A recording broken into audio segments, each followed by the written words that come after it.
Bunu bir 3 aylık sürece bağlamayalım. Esnaf bir yıldır bu durumda. Bir yıldır.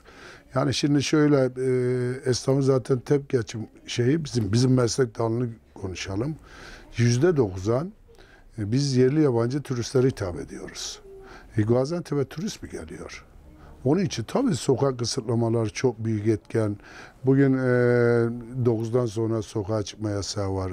Cumartesi, pazar zaten bizim iş sektörümüzün %60, %70'i cumartesine dayalı bir olay. Çünkü hafta sonunda yerli yabancı turistlerimiz geliyor.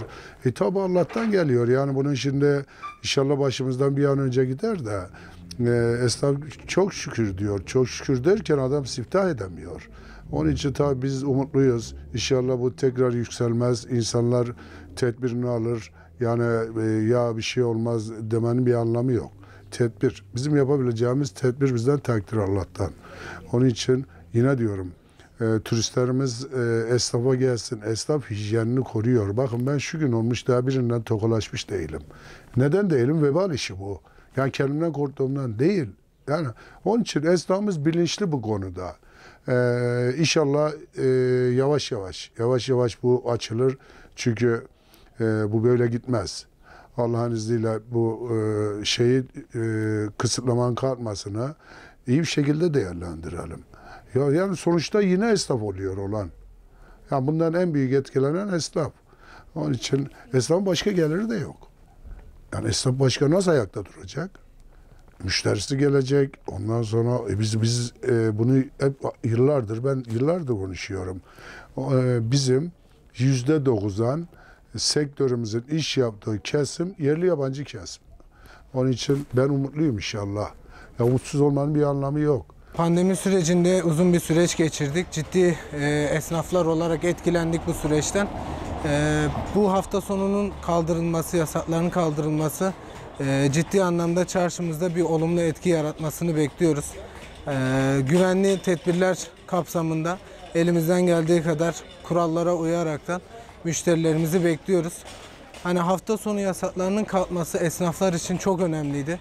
Çünkü bizim bu çarşılarımız zaten genelde turizm amaçlı ziyaret edilen bölge olduğu için bizim için çok önemli ve değerliydi. İnşallah önümüzdeki günlerde daha iyi olacağını temenni ediyoruz. Pandemi sürecinden önce çok güzel bir turizm gelişmesi vardı burada. Pandemiden ciddi anlamda etkilendik, bayağı sıkıntılar yaşadık. İnşallah önümüzdeki süreçte çok daha iyi olacağına eminiz yani. Bekliyoruz. Tabii mesela bu hafta sonunda bile etkili olduğu yoğunluk yasağın ilk kalkmasından dolayı yani çarşımızda biraz hareketlilik başladı. İnsanları görmeye başladık. İşte önümüzdeki haftalarda da inşallah daha böyle bir kalabalık bir ortam, ondan sonra daha böyle bir yabancı turistleri falan bekliyoruz yani. Daha da ilgi odağı olacağını bekliyoruz. Tabii tedbirlere uyaraktan zaten yola çıktık. Yani aslında tedbirlere uymamız da gerekiyor. Yani bu sürenin böyle bu şekilde devam edebilmesi için bayağı bir zaman zaten kapalı kaldık. O kapalı kalma süremiz bizi bayağı bir mahvetti.